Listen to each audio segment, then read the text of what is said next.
Welcome to Heartbreak Chronicles. As I sit at my desk, a tidal wave of memories of the past 30 years with my wife Alice comes to mind, especially our honeymoon. Those memories have left me in deep nostalgia and my heart filled with gratitude. The days spent in Florida are still one of the most cherished memories of my life. From the very beginning, it was as if we had entered a world away from the world.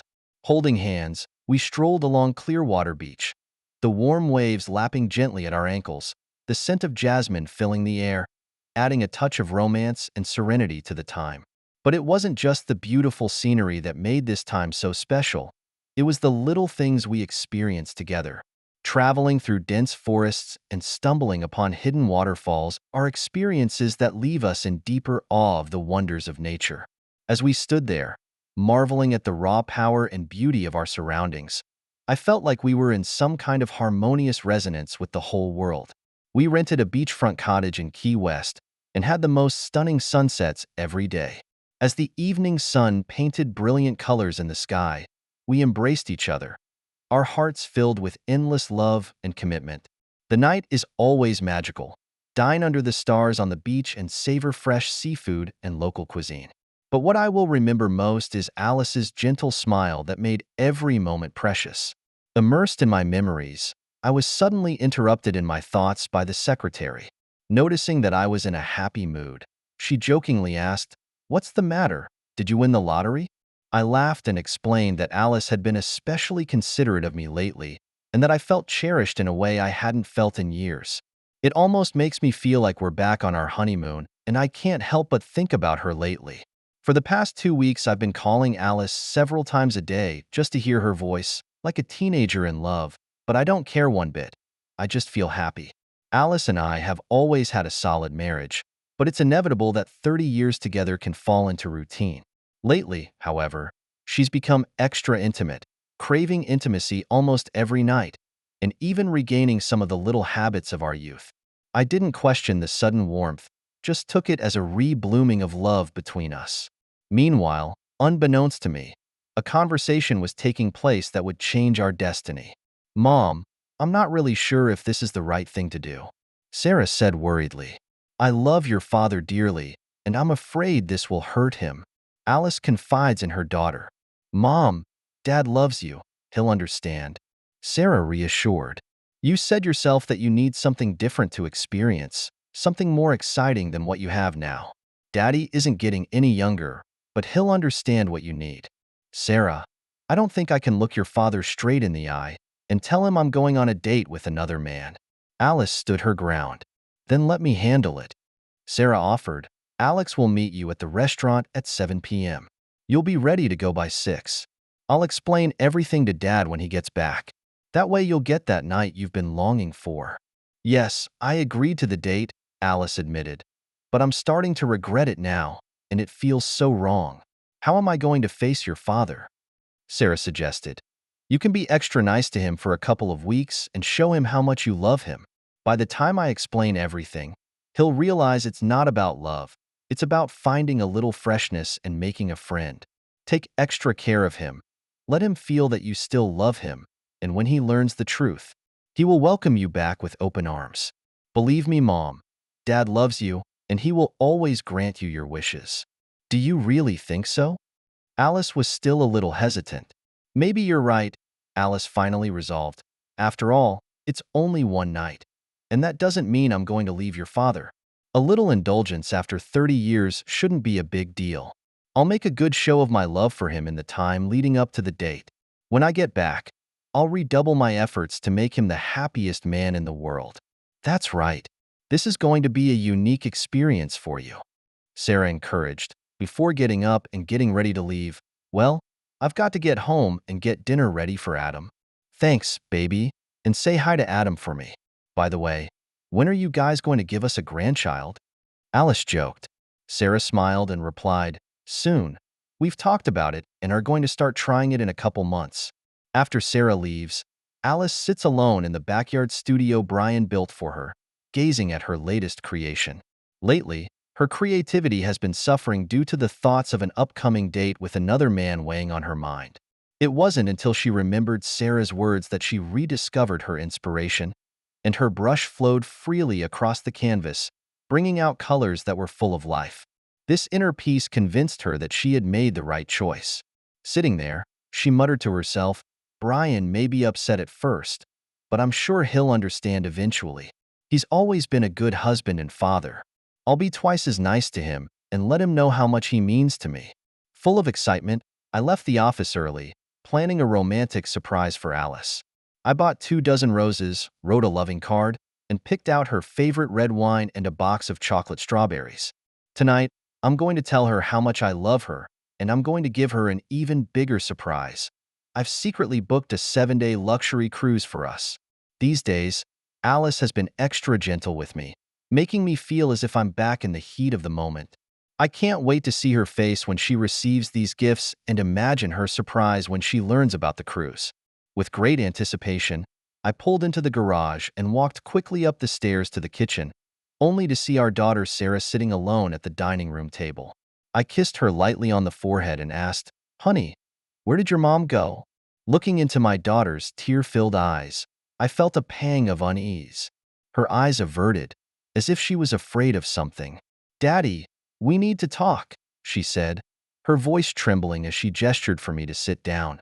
I put down the roses and gifts in my hands, already inwardly anticipating that I was about to hear some terrible news. "What happened? Is everything okay?" I asked, my heart starting to race. The air in the room suddenly became oppressive. Sarah began to sob, tears sliding down her cheeks. "Daddy, please listen to me," she said, trying to keep her emotions in check. "Mommy loves you very much, and things have been good between you lately, haven't they?" "Yes, and I'm about to surprise her," I said, gesturing to the gifts. Suddenly, the stomach began to twitch and a sense of foreboding came over me.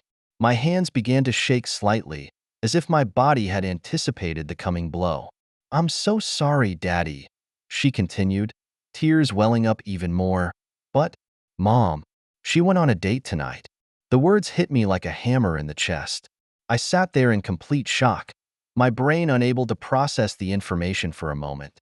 Everything around me seemed to start spinning, and I could even hear my own rapid heartbeat. "Sarah, what are you talking about? Is this some kind of joke?"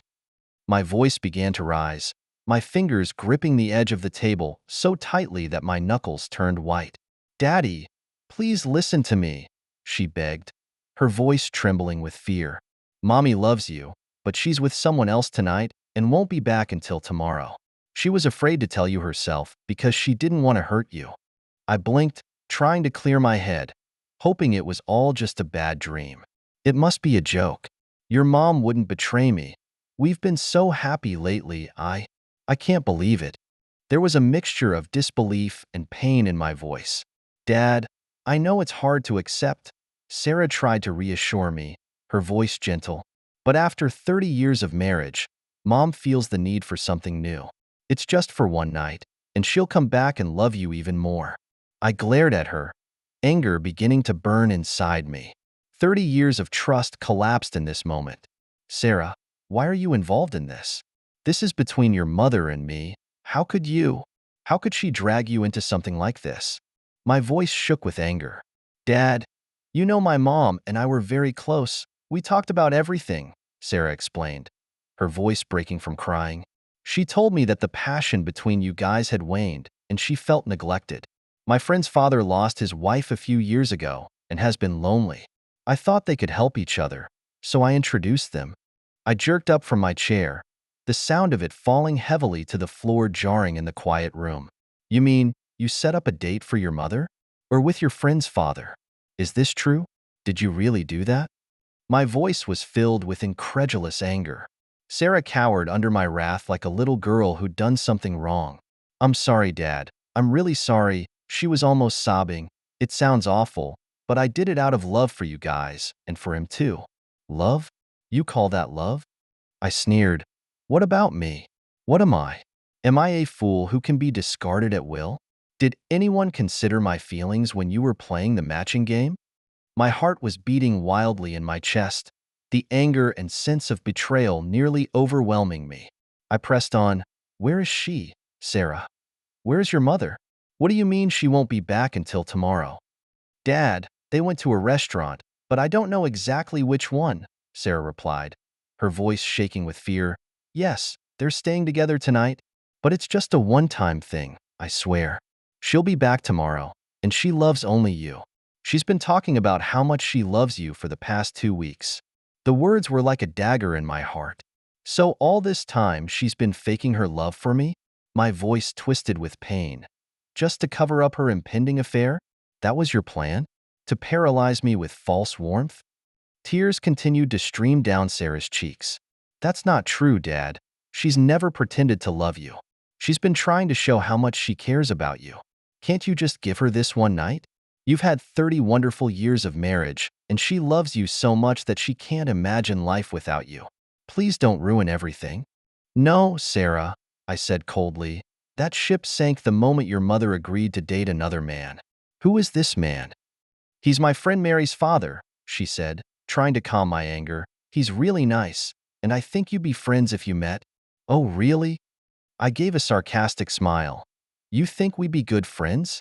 Maybe we could start going out for drinks together, and I could lend your mom to him on the weekends? Is that it? Or we could drink together while I watch him date my wife. Sarah slumped in her chair, finally realizing her plan was crumbling before her eyes. She had never seen me so angry, and my sarcastic words pierced her heart like a knife. I could see the fear and regret in her eyes, but at this point I could no longer feel any sympathy. After pacing back and forth in the room for a while, I finally regained control. Look, Sarah, my voice was cold as ice. I want you to leave now. I need to be alone. I need time to digest what you and your mother have done to me. Don't call me, don't write to me, don't try to contact me. From now on, you are no longer my daughter. You're dead to me. Do you understand? I am no longer your father. Daddy, don't say that, she sobbed and jumped on me. I love you and I want to stay with you tonight. Mommy and I made plans for me to stay with you. Please don't kick me out. Watching her cry, for a moment I remembered the way she'd pampered herself on my knee when she was a child. But now those fond memories were tainted by the bitterness of betrayal. Get out of here, Sarah, I said coldly. Your disrespect makes me wonder if you ever really respected me as a father. You are totally your mother's daughter. I worked hard for years to give you and her a better life, and this is your reward? Get out. I don't have a daughter now. She fell to her knees and pleaded through her tears, Daddy, I love you. Don't say things like that. Wait for Mommy to come back tomorrow and explain everything. You've had a wonderful marriage for 30 years. She may have had a night of sex or two, or 1,000, but she'll never have me again, I said bitterly, feeling my heart being torn to pieces, and forgiveness is impossible. Everyone involved has to pay, including the man who dated your mother. Now get out of here. Tears continued to stream down her face as she fled the house, feeling a pain she had never felt before. She never expected me to react this way, and as she ran out the door, she finally realized she had made an irreversible mistake. She had hoped I would understand, but my anger dashed all hope. Behind her back, I looked at the bouquet of roses and the elaborate gift and felt like my whole world was falling apart. Immediately after Sarah left, I called Alice's number, but the call went straight to voicemail. I left her messages over and over, pleading for her to come home, but never got any response. At 2 a.m., I finally realized that she really wasn't coming back tonight. Exhausted and paralyzed on the couch, I stared woodenly at the television, and though the screen was flickering, I couldn't even begin to comprehend what was playing in it. 30 years of marriage replayed in my mind. Our wedding ceremony, Sarah's birth, all the celebratory moments, and now it all seemed so fake and meaningless. How could she do this to me? After all these years?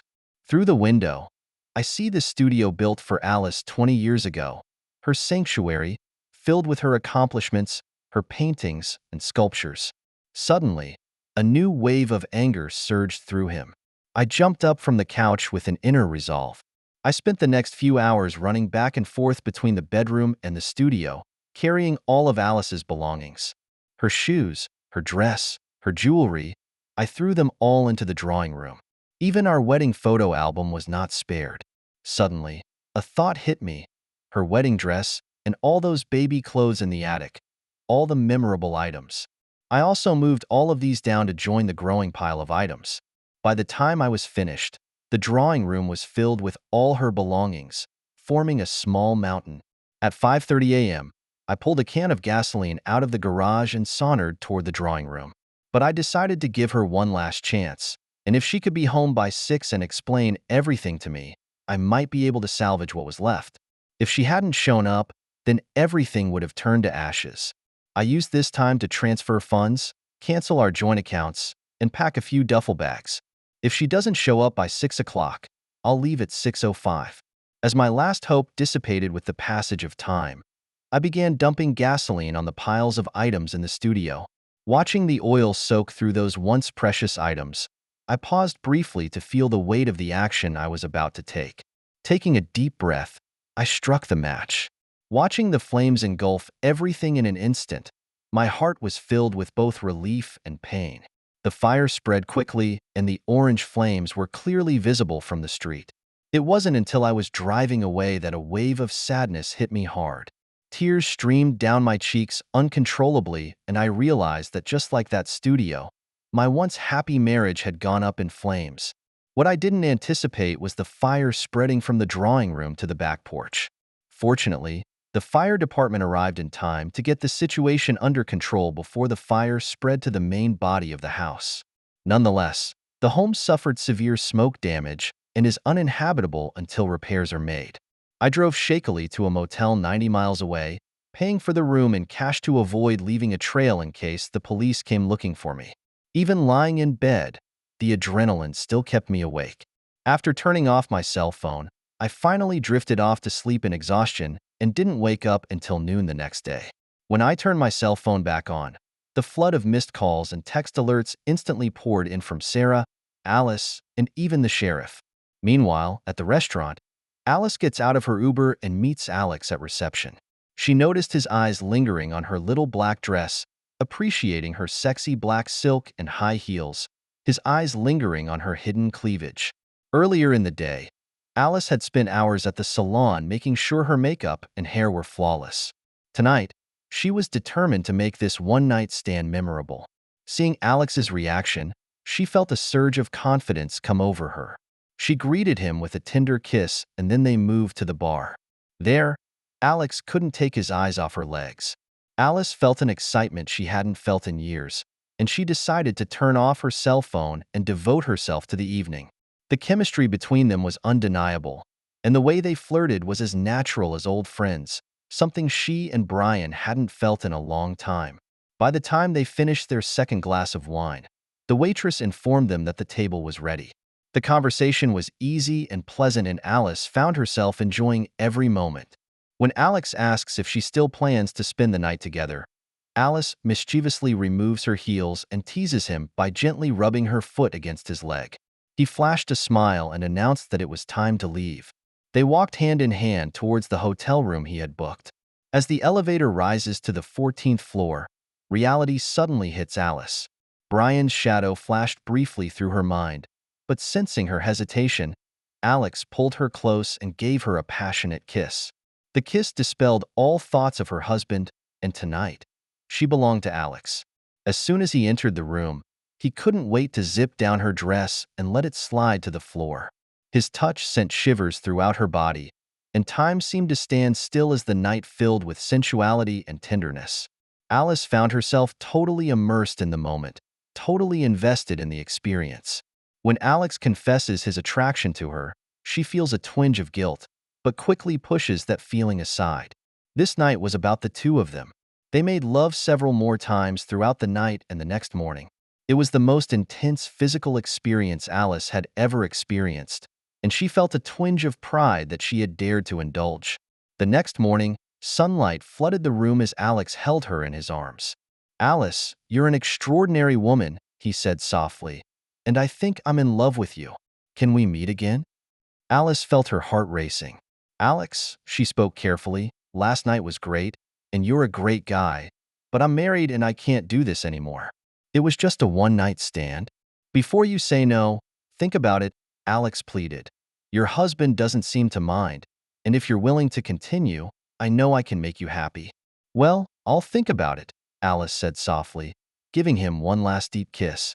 Despite being happy with Alex, her heart always belonged to Brian, and she hoped he would forgive her for what she had done.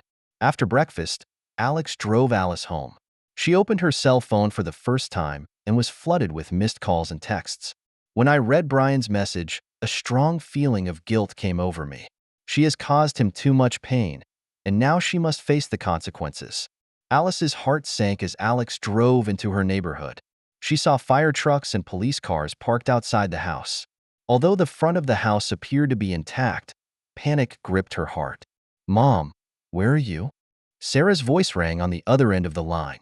"I'm almost home. Honey, what happened?" "The house is on fire, and we've been trying to reach you all night, but your phone is off. Dad's missing, Mom, and no one knows where he is." Panic filled Alice's heart. "I'll be right there." She hung up, feeling her breathing become difficult. When Alex stopped in front of her house, Alice saw firefighters gathered around the house. She hurried over to him, her stomach cramping. "Are you the homeowner here?" a firefighter asked as curious neighbors looked on. "Yes, I'm Alice Harper," she replied, her heart racing. "Well, Mrs. Harper, we managed to save most of the house. Only the back porch was damaged. But you won't be able to stay here for a while until the smoke damage is cleaned up. Unfortunately, the backyard drawing room is beyond saving." Alice's knees gave out, and she would have fallen if Alex hadn't been there to help her. He helped her sit down on the curb. "Is everything in the drawing room gone?" Alice asked, trembling. "I'm afraid so," the firefighter said softly. "There's only some debris left. We're still investigating the cause of the fire, but the detective would like to talk to you."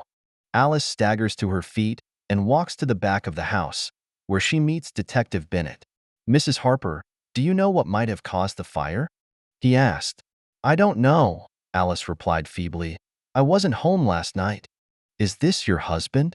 The detective turned to Alex. "No, just a friend," Alex replies, blushing.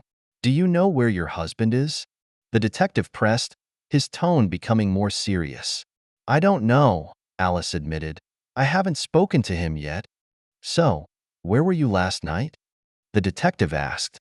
"I'm at the Hilton downtown with Alex," she replied softly, feeling the shame spreading inside her. She could feel the scrutiny in the detective's gaze, and as she stood amidst the rubble of her shattered life, everything seemed so much worse. "I once admitted to a detective that I didn't spend last night with my husband, and now he's missing. At the time, I also had to admit to the affair." Alice stood alone in the ruins, the confession that had shamed her echoing in her mind. This is the moment when everything becomes irreparable. For Alice, it's far from over. The cell phone suddenly rings, and it's Brian calling. Her heart almost stopped, and she picked up the phone with a shudder. "Brian, is that you? Come back. We need to talk." "Hello, Alice." My voice was cold as ice. "I already know everything from your daughter." "Yes, your daughter, not mine. Both of you are dead to me. This may be the last time we speak." "Brian, don't say that. I love you." "The drawing room? Did you do that?" "Alice, you caused all of this, not me. I may not have lit the fire myself, but your betrayal is what really started it. When I saw your wedding ring left behind and realized that you had given yourself to another man, you were dead to me. What you did was unforgivable." "Brian, please. We've had 30 wonderful years. Can't we just talk and work things out?" "No, Alice. You orchestrated this betrayal, gave me 2 weeks of false warmth to cover your guilt, and then cheated on me with the help of our daughter. This betrayal is unacceptable or unforgivable. Brian, I'm begging you. It's over.